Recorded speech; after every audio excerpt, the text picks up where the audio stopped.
A new use for Webster's New International Dictionary. 辞書をもう一回活かしたいと思った。Une nouvelle vie pour le dictionnaire de Webster. This project started about 5 years ago. It was a cool evening, and after stepping out of the car and into the room, I was welcomed by the scent of old books. I picked out a number of beautiful volumes, a few of which I read in the intervening years. When I laid eyes on Webster's Third New International Dictionary, I was blown away. I had never seen a book that was this big, and I remember it wasn't easy to carry to the car, but I wanted to try and turn it into a box.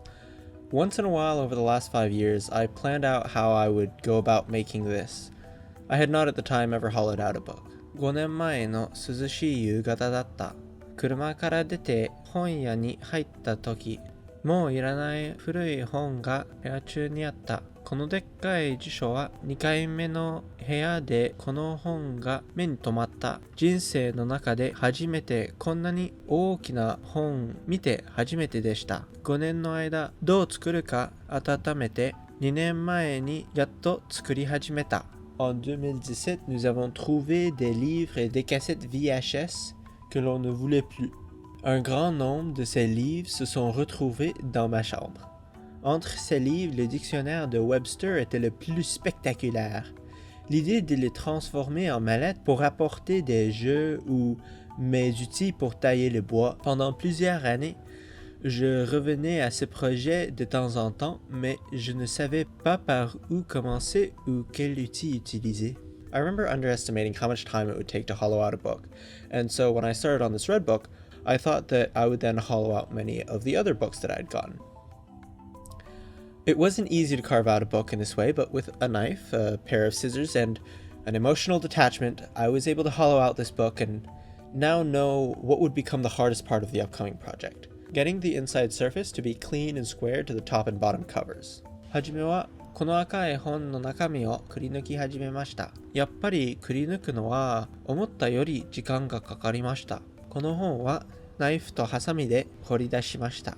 気持ちに触れずに掘り続けました。一番難しいことは直角に壁を切ることだった。J'ai sous-estimé l'effort et l'impact sur mes outils de couper plus de 1000 pages pour faire un creux rectangulaire. Avec un couteau et des ciseaux, je ne pouvais pas rendre les surfaces à l'intérieur lisses, mais je pouvais faire une cavité.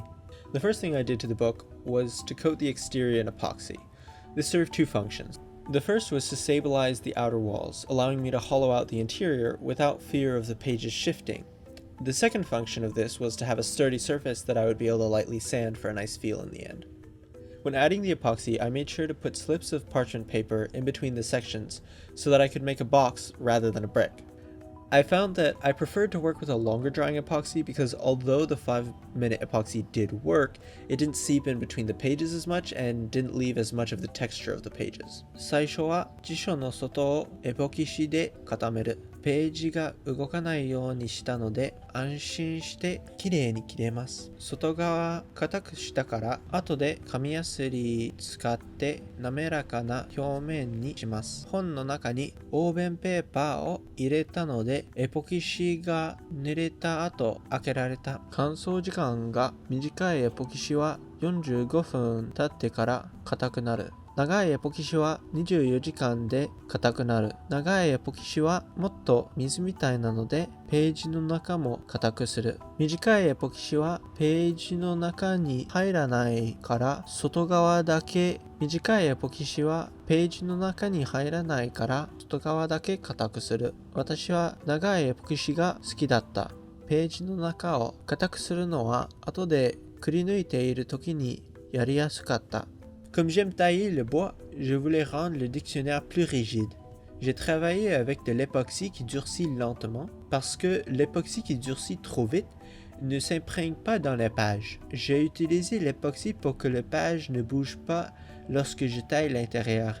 J'ai mis du papier de parchemin dans le dictionnaire pour qu'il ne se transforme pas en serre-livre et pour avoir l'option de l'ouvrir après. I decided the best step at this point was to just hollow out the interior well within the line of what I wanted to end up with, and figuring out this problem later. I used a chisel and an X-Acto knife, but I found that the chisel was more effective. ナイフとノミでこの辞書をくり抜いていた。ノミの切れ幅はあまり良くないので本の厚さを多めに取った。Pour enlever les pages, le ciseau à bois était mon outil préféré. J'ai laissé une bordure parce que mon ciseau à bois n'était pas très aiguisé.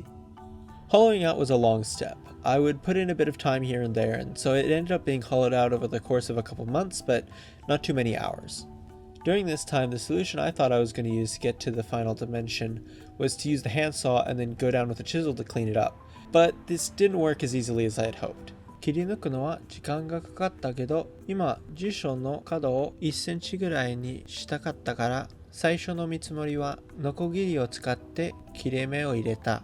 のみの刃の幅に合わせて切り込みを次々と入れました。やってみたけど、のみの切れ幅があまり良くないので、この方法は途中でやめました。Pour rendre la paroi lisse, ma première idée a été de couper des lignes avec une scie pour faire des tranches de l'épaisseur de mon ciseau à bois. Après, j'ai essayé d'enlever le matériel et rendre les parois lisses, mais ça n'a pas bien marché. What I did instead was take it over to the bandsaw, and after cutting through the front, I was able to cut out the interior. It wasn't super clean and there was paper dust everywhere, but I was going to put in wooden linings, so the cleanliness of the cuts was not too important. 次は帯のこ切りを使うことにしました。帯のこで本をくり抜くために側面の真ん中から切り始めた。裏張りするから中はそれほど綺麗じゃなくてもよかった。J'ai perdu patience avec les tranches et alors j'ai coupé l'intérieur avec la scie à ruban. Ce n'a pas été élégant mais c'est très bien marché. C'est ainsi que j'ai fini de tailler mon dictionnaire. I had some cherry boards that were a lovely color, so after resawing them on the bandsaw and planing them down to about 3/16, I mitered the ends of some and after adding finish I glued them into the box. I also made a little box that goes inside with through dovetails. 桜の木がありましたので厚さを半分に切って木材の厚さをカンナ板で 0.5 センチぐらいに揃えた。板を本に入れる前に箱の中に見える部分にコーチングをする。ボンドを使って桜の板を箱の中に貼り付けます。組木で小さな箱を作ります。Après la scie à ruban, les parois n'étaient pas très lisses, alors j'ai mis des planches de cerisier pour le rendre plus professionnel. J'ai pris plus de temps pour faire une petite boîte en cerisier aussi, avec des queues d'aronde ouvertes pour mettre des petits outils quand la boîte serait finie. For the hardware, I had originally thought to make it all myself, maybe even have it be a cantilever box, but I opted for a more reasonable approach and bought some clasps and a handle instead. 持ち手とか木は自分で作る予定だったけど時間がなかったから買うことになった。J'ai acheté la poignée et des boucles métalliques pour finir la mallette. The way the epoxy seeped into the book wasn't quite the look I was going for, so I ended up cutting a couple pieces of paper to give a clean look to the inside of the box. I ended up gluing it a little too close to the back, so it made the book a little harder to close, but I'll just call it a soft close feature. エポキシが見えるところはあまり好きじゃなかった。見栄えを良くするように紙を面に貼り付けました。紙を入れた後、ちょっとだけソフトクローズになった。La scie à ruban était un peu trop agressif, et pour cacher les dégâts, j'ai collé des morceaux de papier. Here is the end of the project. Thanks for watching. アイデアがいっぱいあったけど、最後の箱は違っていた。それでも楽しかった。チャンネル登録よろしくね。Merci de votre attention et voici la mallette finie.